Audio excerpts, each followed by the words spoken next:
Number 3.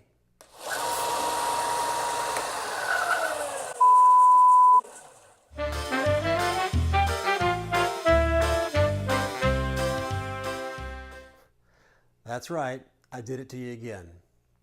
But this time, having just finished editing this last video, I can assure you that we will finally finish the basic helmet, and we'll get this far. So, seeing as this is the third video in part 3, let's get on with it.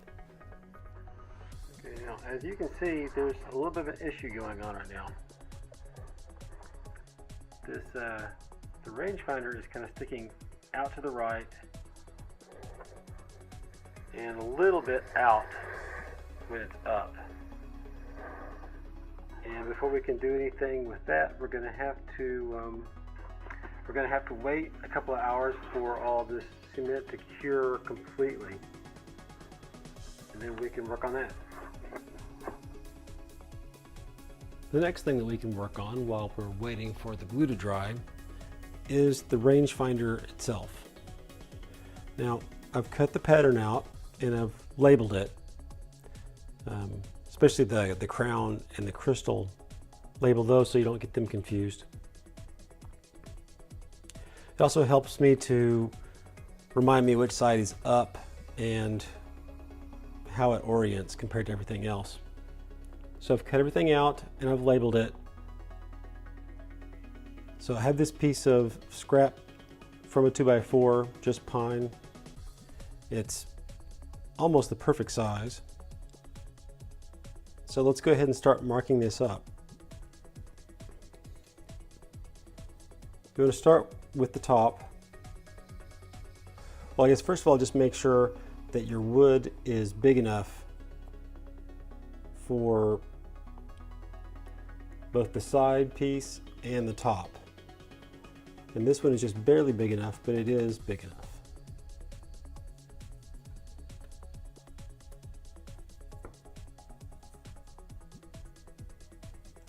These ends are in pretty good condition, so I'm going to go ahead and use the end as the end of my pattern, so I don't have to make any more cuts than I have to.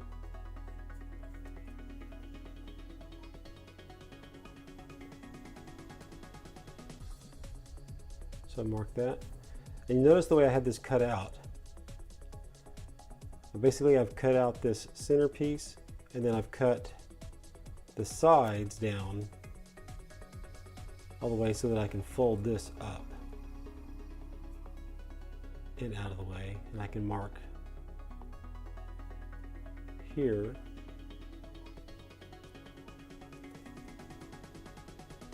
This is just for position later on.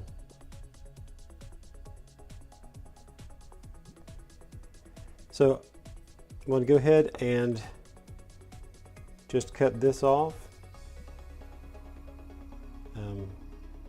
using the easiest thing would be with a chop saw or a miter saw. Whatever you have. I'm going to go ahead and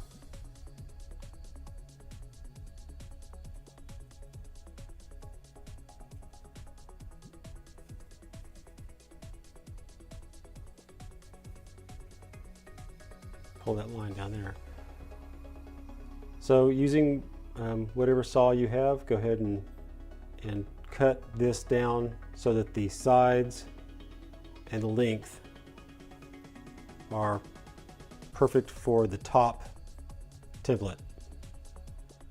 Now that I have this top cut out, let's go ahead and do the side. I'm going to go ahead and go all the way to the top.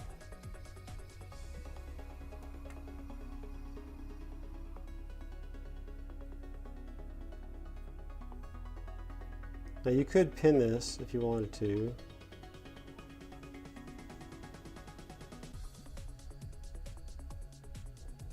And notice I've cut a little V-notch in my pattern right here so that I can mark where this line is, just like we did when we were doing the original patterns.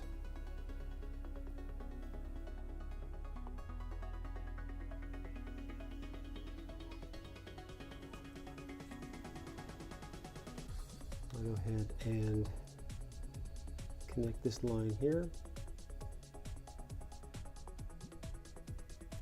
This is just where there's going to be a bevel that runs down that direction.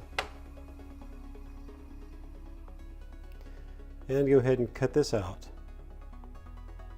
Now, if you're using a handsaw, what you're going to want to do is to flip this over and repeat the pattern. That way you'll have lines to make sure that everything is square.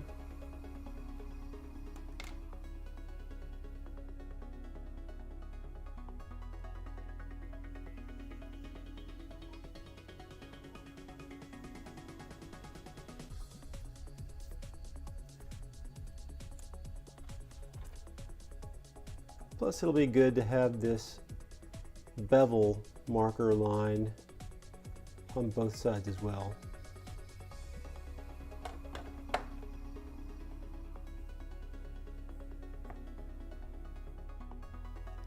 It's also probably a good idea to connect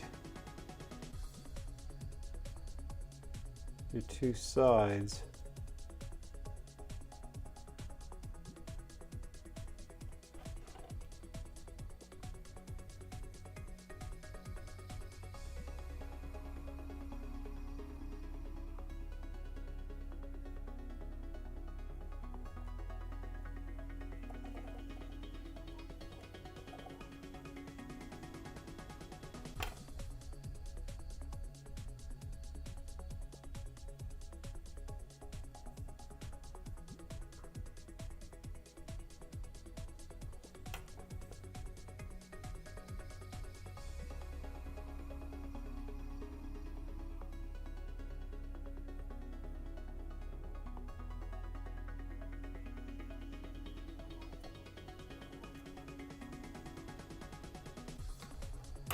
That'll just help when you're cutting by hand.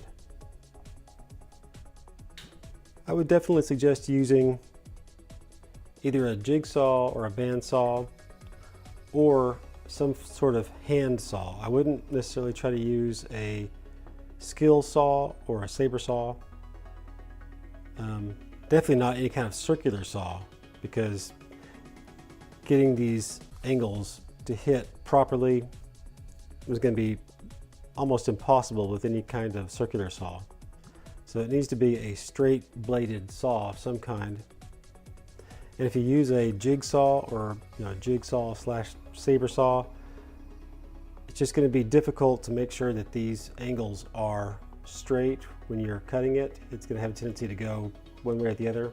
That's not to say you can't do it, and you can definitely mess it up with a regular hand saw as well, but it's a little bit easier to control. So however you want to do it, go ahead and cut this part out. I thought I'd go ahead and do it by hand, at least a couple of the cuts. What I have here is a Japanese style pull saw that just makes a very clean cut. It's a little bit easier to control than a regular hand saw. But you can use one of these style saws just as well.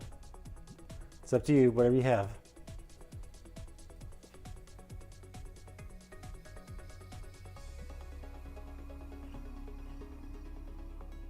I usually just put my fingers, it's gonna make it hard for you to see, but I usually put my fingers right up against where I want it to be, just to kind of guide the blade.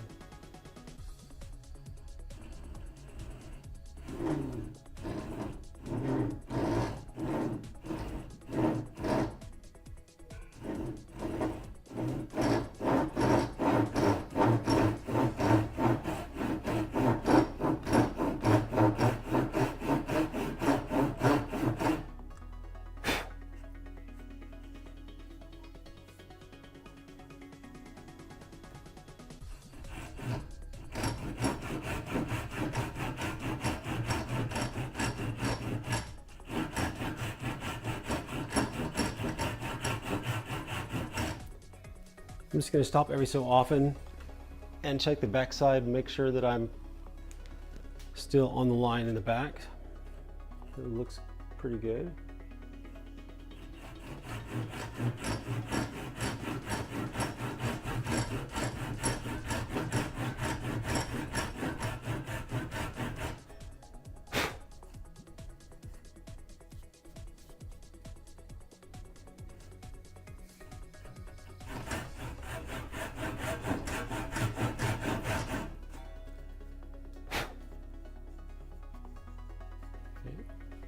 That looks good. Because I'm doing this by hand, I'm just going to project this line right here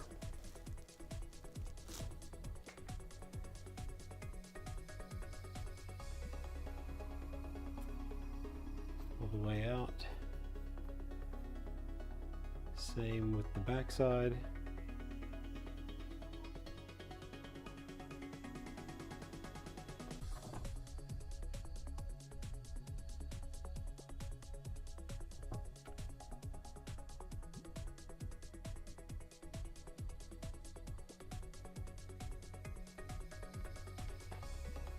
And if you're doing this by hand, you're going to want to go ahead and do that here as well. I like to set it up so that I'm making as close to a straight up and down cut as I can.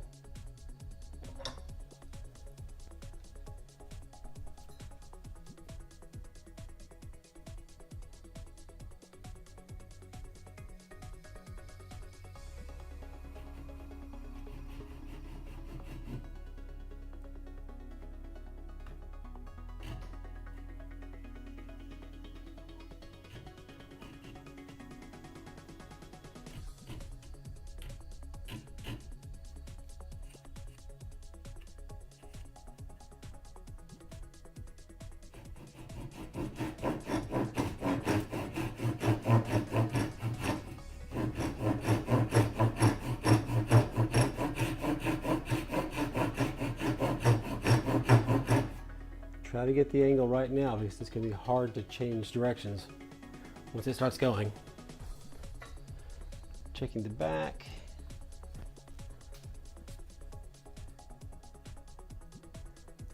I'm within the width of the line, a little bit to the outside, but that's going to work. I can always sand that back if I need to.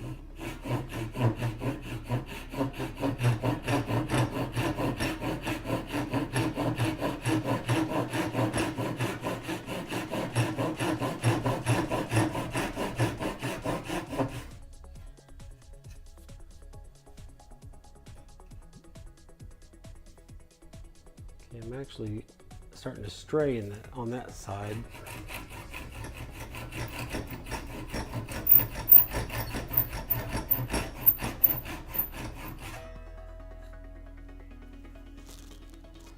Not quite there, but I also don't want to go too far, so I think I'm just going to pop that off.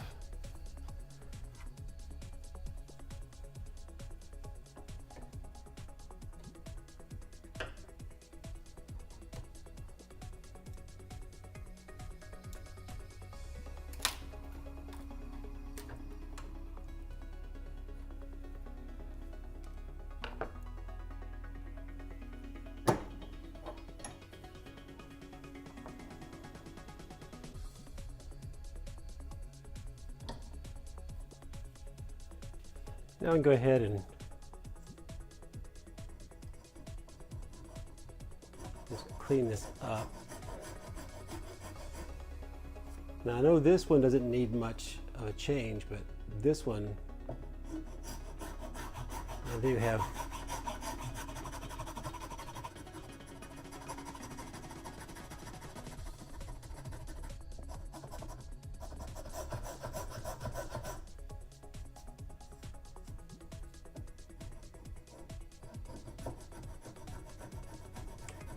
and I'm really just trying to smooth this out so that it looks good.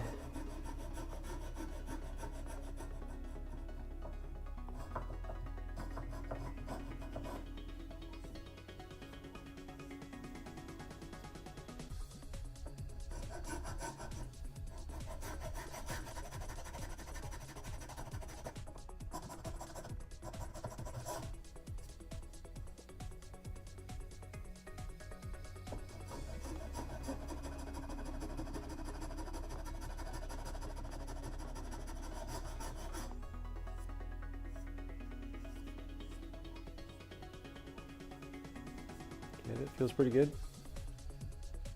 And if you're cutting this out by hand, just keep on going. Expand that line down and connect it with the other one. Then when you can just make the cut to here, then make the cut to there. And then you'll just have to cut this one little piece off the very bottom. I'm gonna go to the bandsaw because I know that I could be square that way. Now that you have your piece cut out, go ahead and take your file and smooth out all the saw marks or wobbles or where the cuts didn't line up very well. Try not to alter the angles very much because your other pieces still need to fit in there.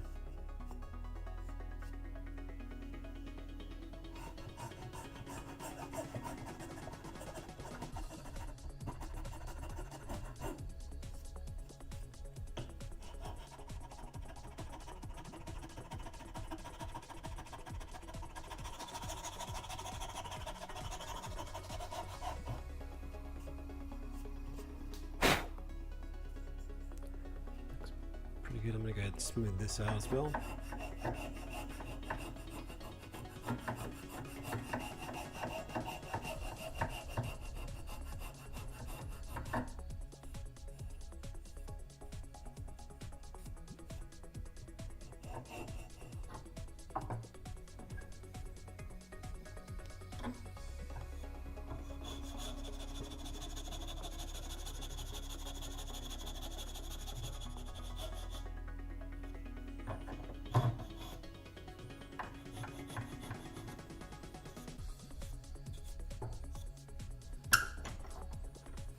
The next thing you want to do is to take your helmet and the stock for the rangefinder and just kind of position it on the rangefinder piece, and you just want to mark this width.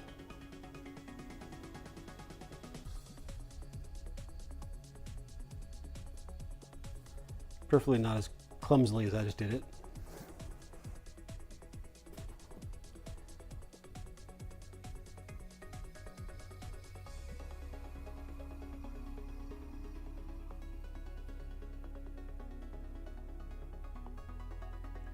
You can also measure it. It's just a little faster and easier if you just lay the piece on there.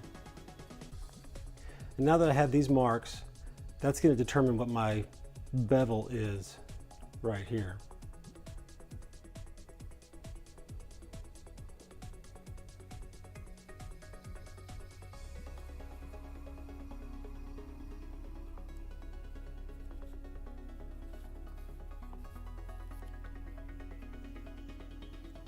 Just one more thing made more difficult by trying to film it.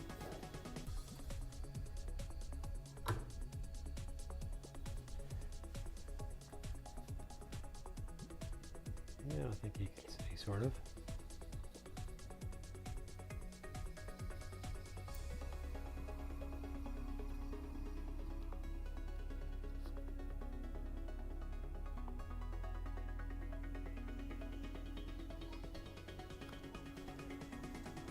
Okay, and just repeat that for all of the lines. Now that you have these bevels marked, you can go ahead and bevel it the same way you did when you were putting the edges on the earpieces. Just take a file and connect between the lines.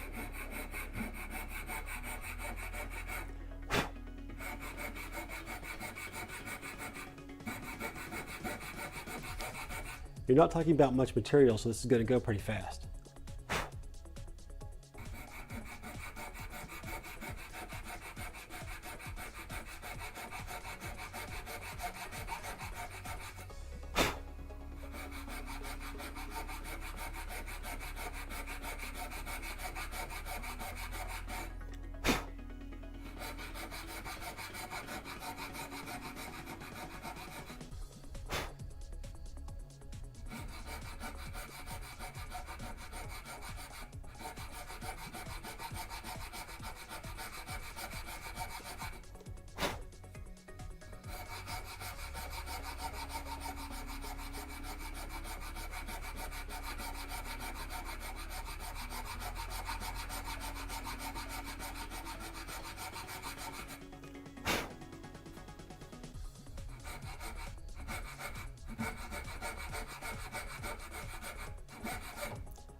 And same on this side.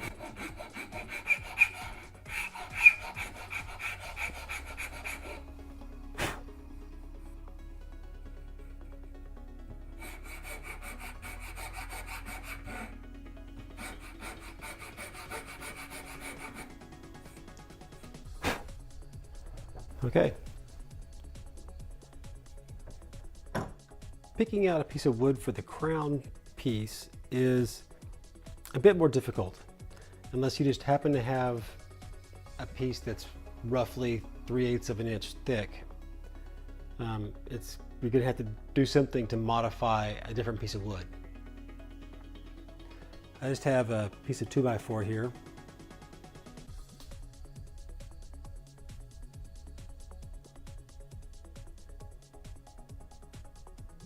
And I'm just going to lay the crown piece of the pattern down and mark a line.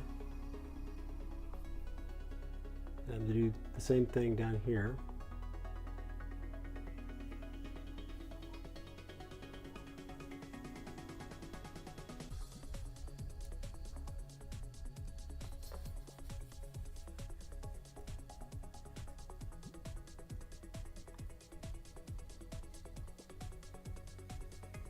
Just connecting the lines and connecting the dots to make a line. Now I'm going to spin this around and do the same thing on the other side.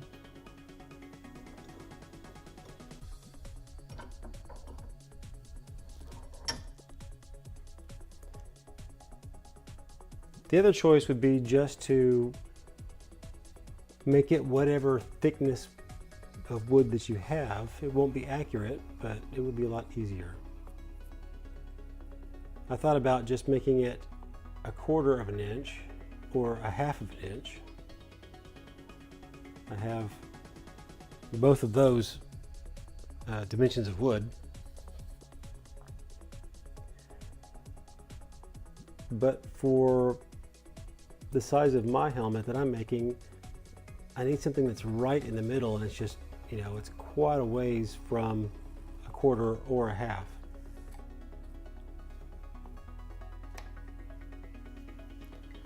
So I'm going to go ahead and just rip this piece off.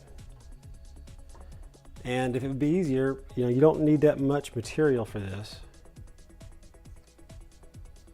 You know, it's only this big, so if you wanted to, you could cut this much smaller so that it would be easier to rip that piece off. Okay, in order to rip this piece off, if you'll notice, I've actually cut this piece down smaller so I don't have as much wood to deal with. And these are my lines that I drew earlier. I've connected the two lines on each end.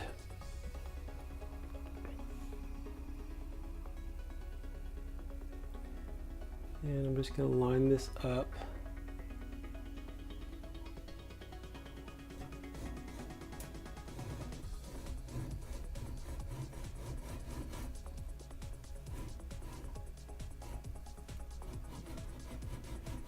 Now I'm starting in this first corner just because it's a lot easier to get it started. And now I'm going to concentrate on going across the top. And you can't see it very well, but because I'm on the other side of on the back side of the saw, I'm watching to make sure that I'm in the right spot on that line.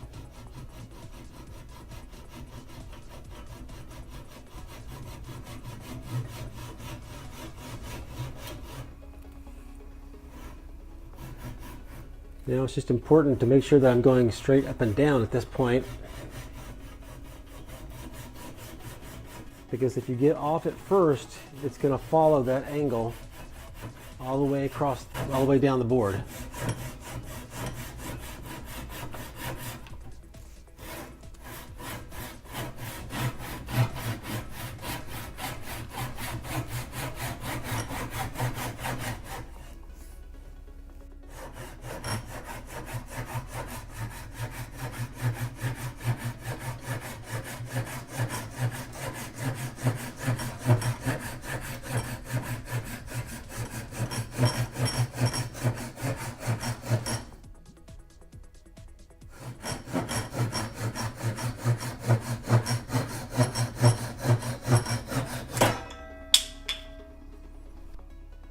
And I have my piece.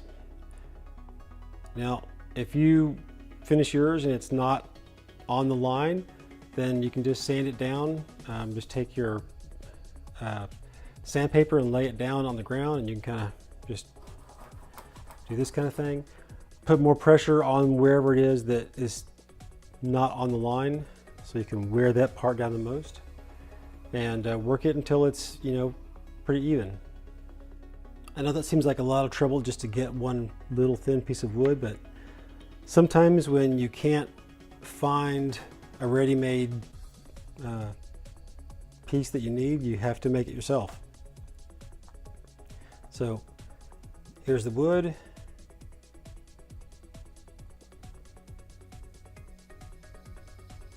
I'm just going to line up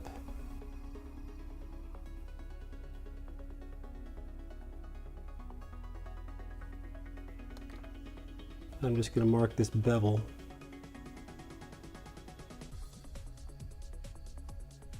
I'll do the same thing on the other side, making sure that I flip the piece so that now that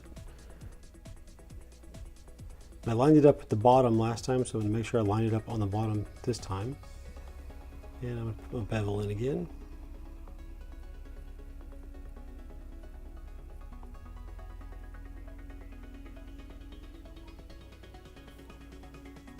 So now that I have my piece cut out, I'm going to take my top again.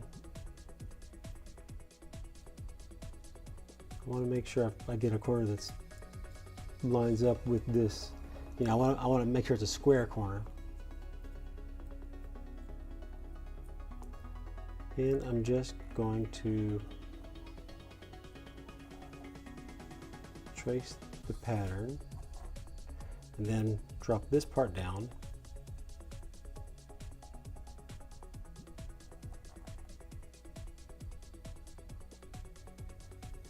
And this is going to show me where the bevels are.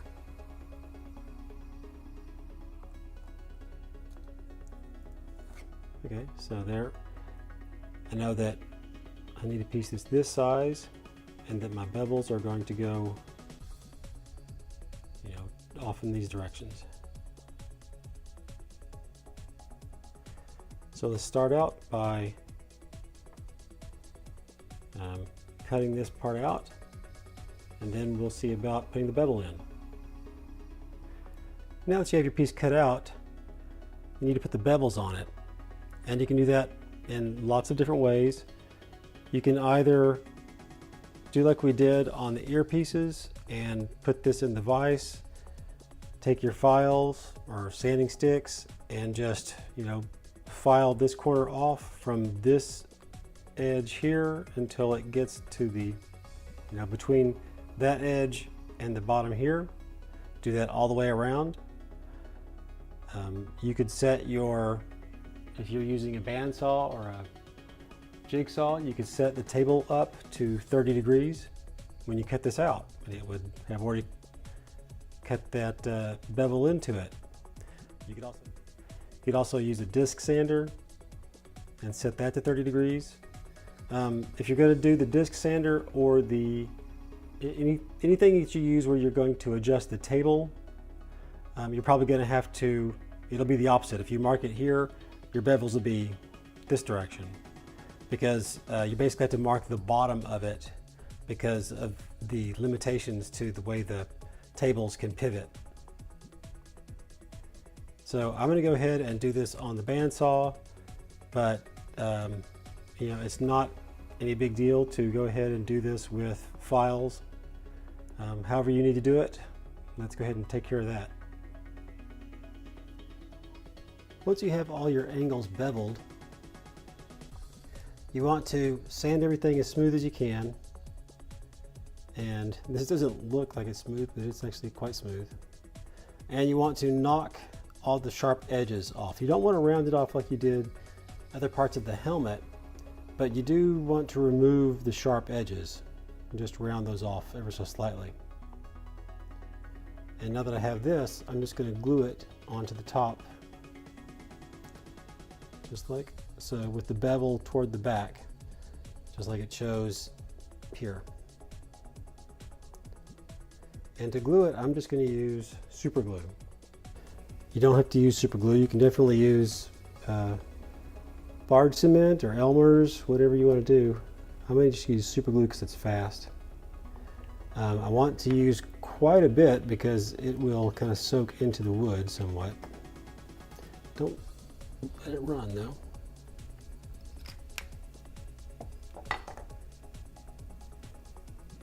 Make sure the bevel toward the back.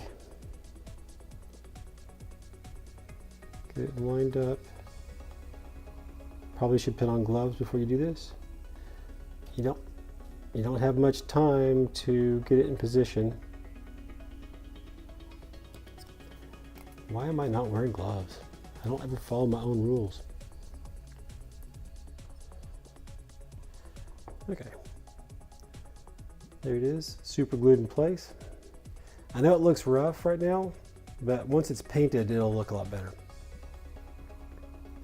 Next, we want to do this crystal piece that goes here. And luckily, it's a little bit more of a normal size. So I'm just going to use an 1/8 inch piece of poplar that I have.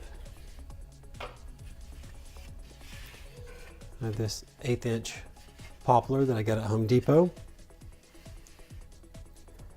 And I'm just going to cut this into a little bit more of a manageable size real quick. Okay, so here's just a piece of that 1/4 inch poplar, and basswood would also work just fine.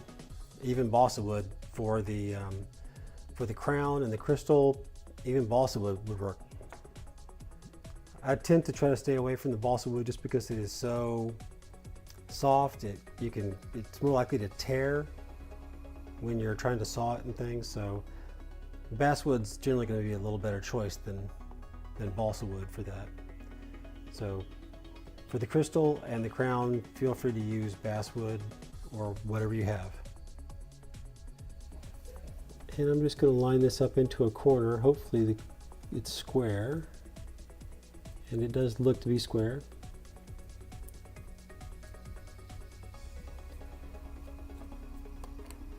So I'm going to trace this out.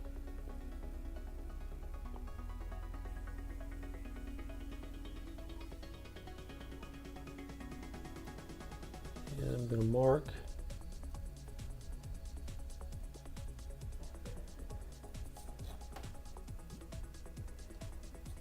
I'm going to mark both sides.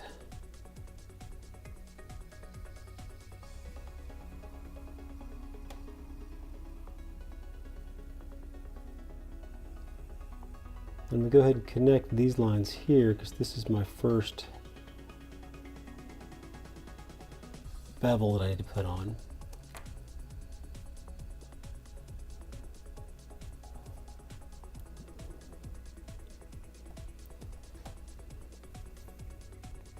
I'm going to go ahead and cut this out. Go ahead and cut this out, and then we'll be ready for the next step. Now that I have this piece cut out, I'm just going to flip it over, and then I can use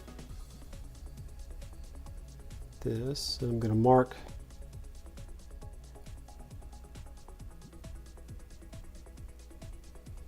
this line.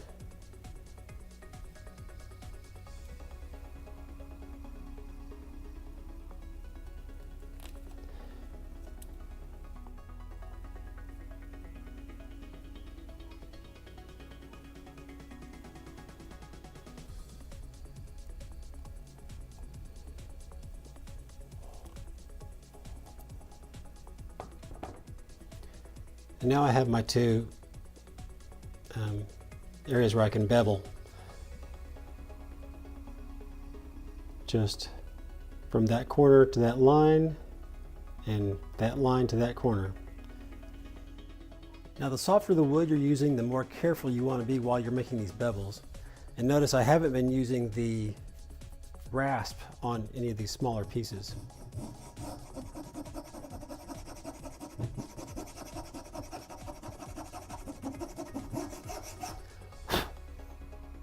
And of course you can use your sanding sticks as well. I just got my coarsest of my sanding sticks.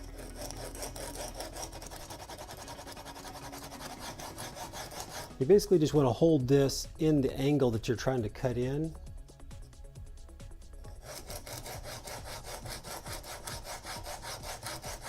And then as you notice whether or not you're getting closer to one than the other, like I think I might be getting a little bit closer to this line than I am the back. So I'm going to tilt just a little bit more toward the back. And I'm constantly looking at the edges just to make sure that they're still straight. I'm not, coming in at an angle and it's really close on this side and real far away on that side.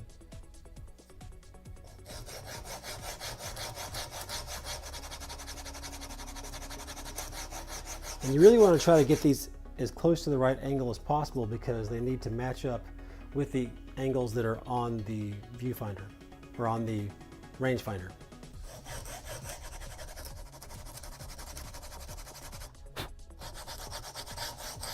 The reason why I'm not just going this direction is because I can't see what I'm doing if I do that way.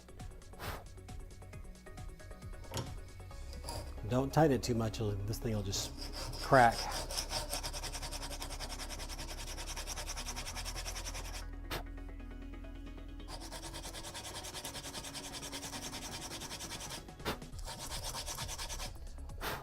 I'm going to switch over to the 120 grit just because it's a little bit less aggressive.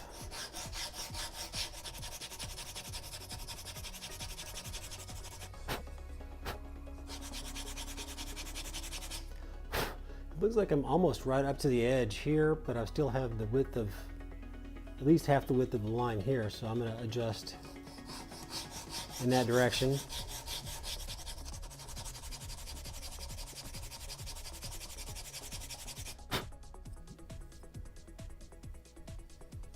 It's looking pretty good.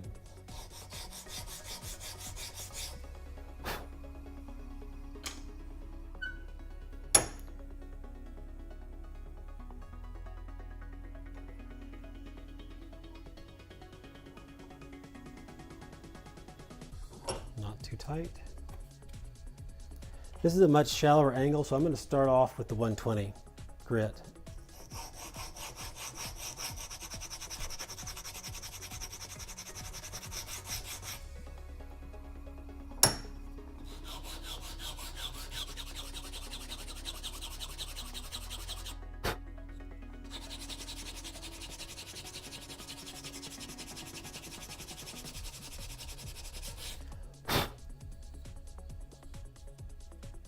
Looks like I almost have this back edge here, but I still have quite a bit here, so I need to get more pressure on the front edge and a little bit more toward mostly just toward the front edge and maybe just a little bit more toward the front.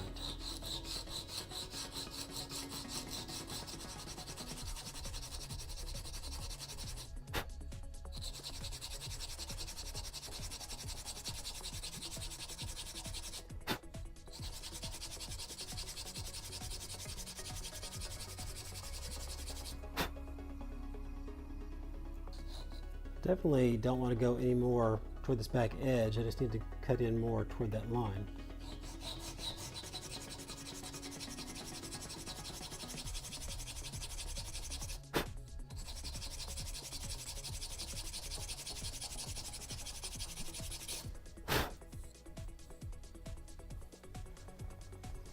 That looks pretty straight.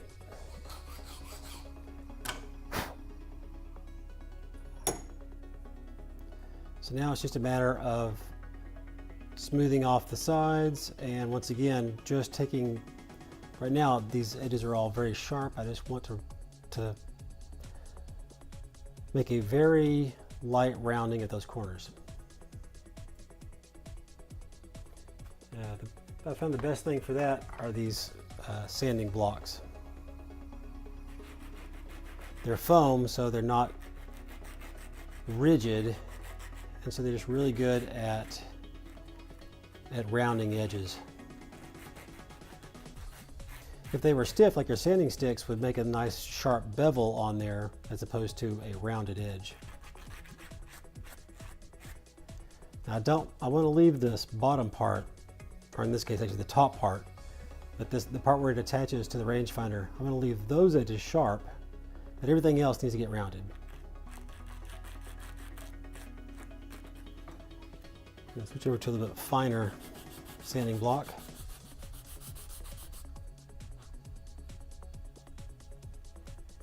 Now this edge, this top edge right here on the inside bevel, that also I'm going to leave that one fairly sharp, because this is where it's going to let me show you here. That's where it's going to attach there. And it looks like I need to put some more angle in that. So I'm going to file away at that a little bit more.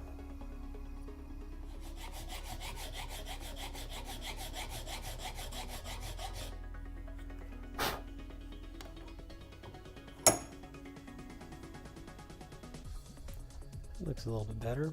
I've got a little bit of a high spot right in the middle of that bevel, so I'm going to work on that a little bit.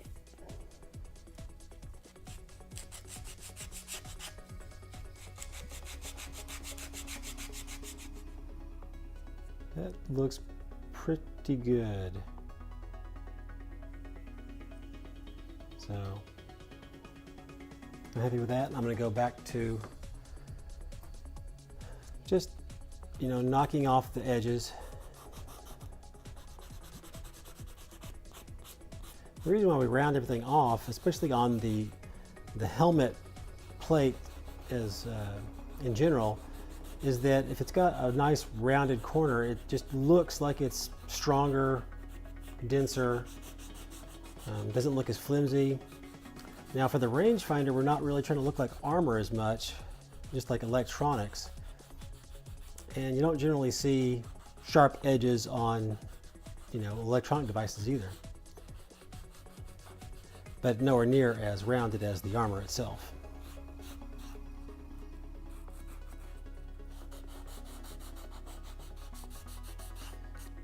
And beyond that, I'm just smoothing any texture that I don't want.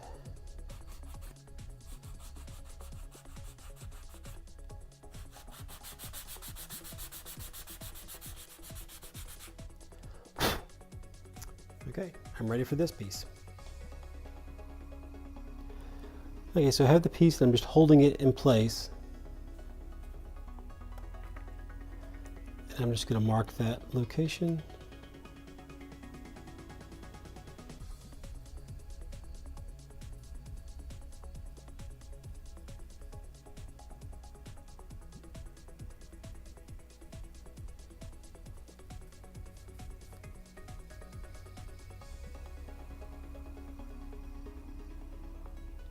Okay, I'm just going to use that to help me line it up afterwards. And once again, I'm just going to use super glue on this. I want to get a fair amount on the back edge and then all around. Notice I'm actually wearing my gloves this time.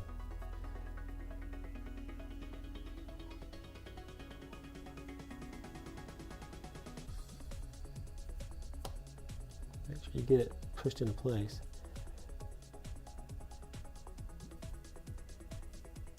Okay, it looks pretty good. Notice it kind of grabbed at very first on one edge, but I was able to push it back into place. Okay, so for the most part, that is the rangefinder. We just need to attach it to the stalk now. What I've got here is just the bar, the aluminum bar that I used to cut the stalk out of. It's just going to be a little easier to use this to measure with than having to hold the helmet itself. And what I want to do is I want to hold this up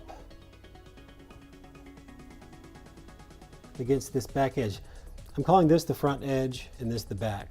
So hold this up level or even with the back edge of the bottom. And I'm just going to mark that.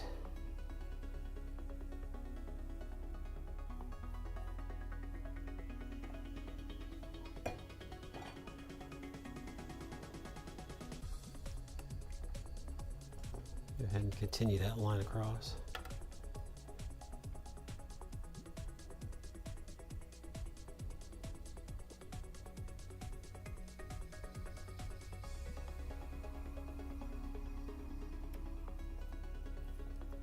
Okay.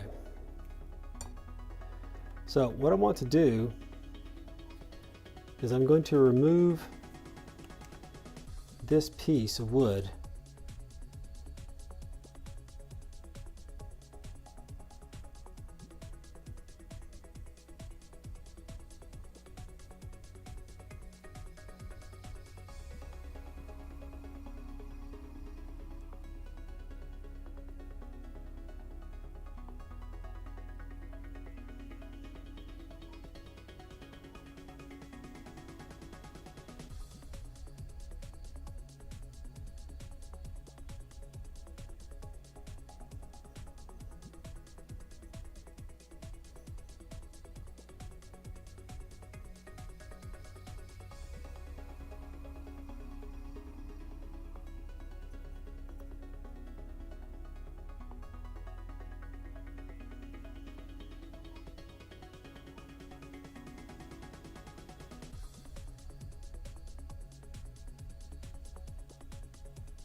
So I'm going to remove this piece of wood, but don't throw it away. Hold on to it. So whatever way you want to do it, now you're going to cut there and take this piece out. Okay, here it is now that I've cut this piece out. And now that I'm looking at this, I think when you do yours, you should probably just come in about 1/4 of an inch and then come across at that point. This is more like 3/8 of an inch. And I think it's probably a little bit deep actually. So I would just make it about 1/4 of an inch deep and then cut that much out. Okay, so now I have this much of this piece here. I want to remove about 1/8 of an inch .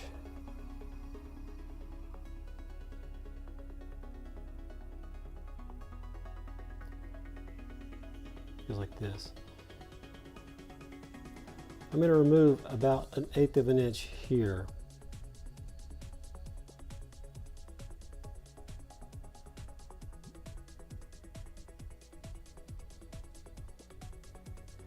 And you can do that however you want to, sand it down, cut it.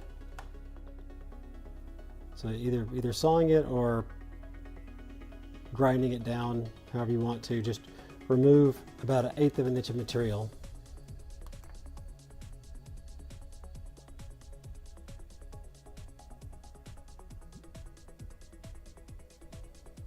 Across here.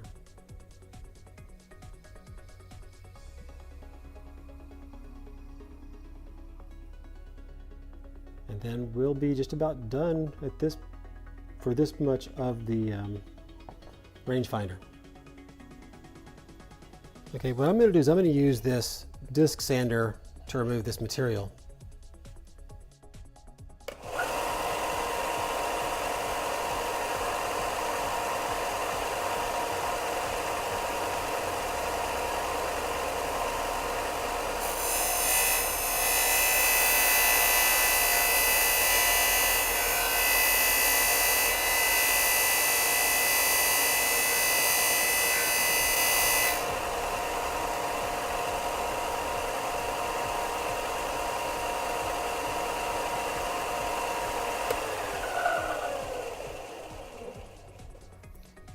That looks pretty good. Just remember, if you're using any kind of sanding or even doing a lot of fine sanding with sandpaper, you always want to use a dust mask, especially if you are working with pressure treated wood. You definitely don't want to be breathing in that dust. So just keep that in mind.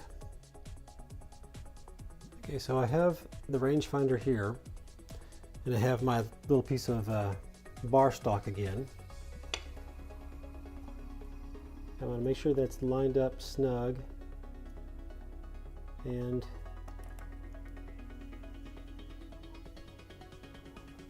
I'm going to mark that.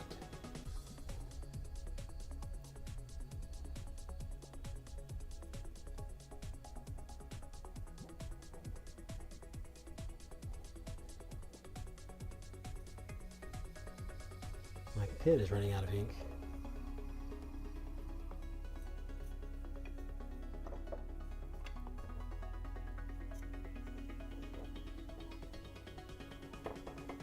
So you just line up the piece of bar stock flush and tight where you want it.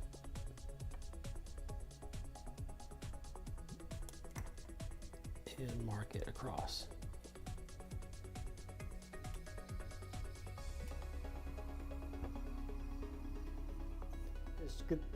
That's just going to show me where I can glue this so that this will fit nice and snug.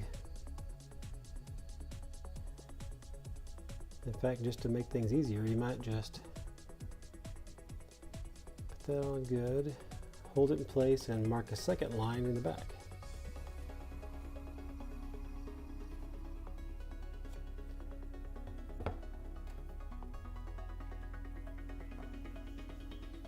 Now I know I can just put this piece in between those two lines.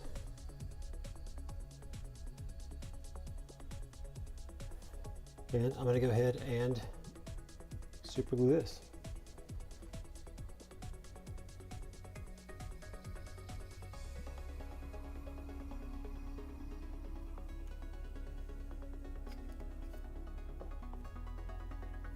Make sure you've got it facing the right direction. And I'm not using my gloves again, but I'm not going to be holding it very close to the glue this time. I want to be just inside that line. Now in the past I have used barge cement for this. It's just, this is a lot faster. Now what you can do, and in fact what I have done in the past, is I didn't attach this piece on until after I attached the whole piece together, and then I just put this on at the end. But I'm leaving this off so that I can paint it separately. So I'm just trying to make sure everything's together. So that'll fit nice.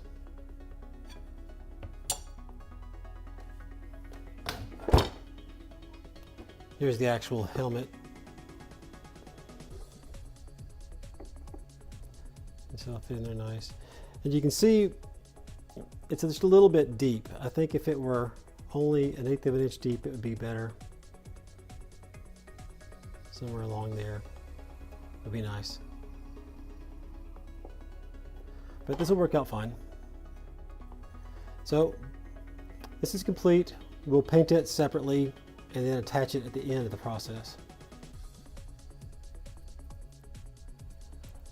Now I know this piece seemed overly complicated and difficult, but it's just one of those things where explaining it and showing it to you is complicated, but when you actually start trying to do it, you'll find it's actually quite simple and you can get through it pretty quickly. So the only thing we have left now is to adjust the helmet so that the stock isn't coming off at an angle here.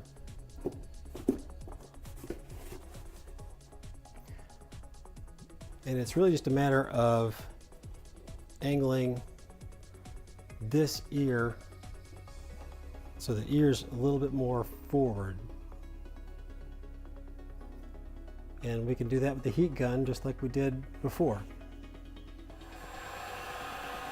Okay, so it's actually been about 12 hours since I glued any of this stuff on. And what I'm wanting to do is move this earpiece where it's more forward. So where this sinks down and this back part moves out a little bit. And to do that, I'm just going to heat up this section here. You can see right here, that's where the earpiece is. I'm just going to basically heat up this whole area right in front and right in back. And the earpiece area, and just a little bit in front and a little bit in back. It's sort of this whole area is what I'm going to heat up.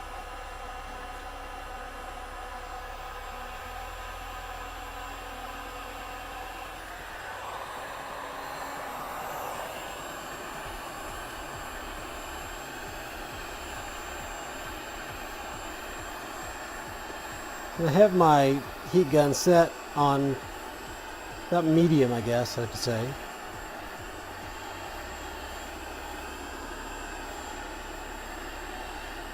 It's actually set for 650 degrees.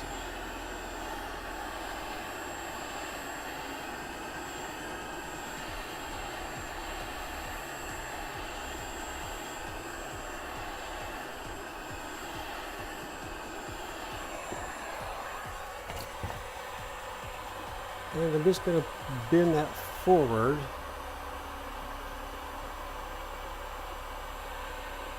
A little more than what I really want.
Be careful that you don't touch the washer that's in there, because it's going to be hot.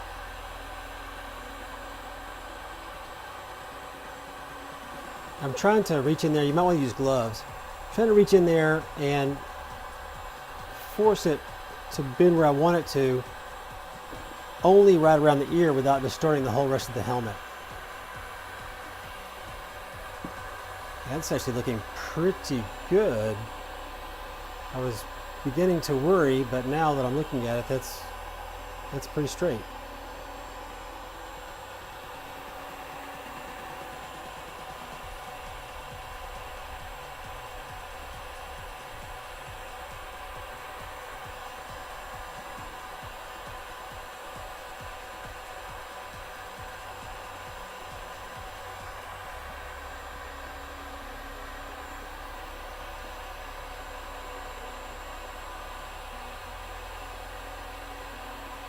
Okay. You know what? I'm happy with that. I think I might hit the other side just to even things out just a little bit.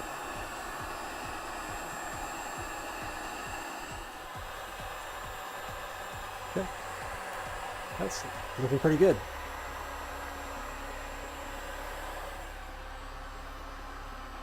I know on screen it looks like it's sticking out, but I think that's just the distortion of the lens.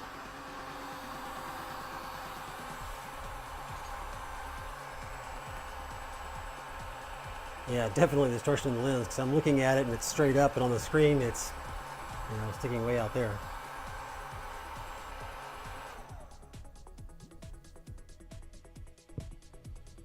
Well, it took a little over 3.5 hours and 3 videos, but we finally finished part 3 and finished putting all the parts on the helmet. I have to say, I'm pretty happy with it. In the next video, we'll clean everything up and get it ready for paint. If you have any questions or comments, please leave me a comment below and I'll do my best to help. As usual, if you've enjoyed this video or found it helpful, please give it a like, as that helps keep me motivated. And subscribe so you don't miss out on any of the upcoming videos where we finish and paint Sabine's helmet, as well as the rest of hers, Boba's, and Django's equipment. I look forward to the next video, and until then, thanks for watching.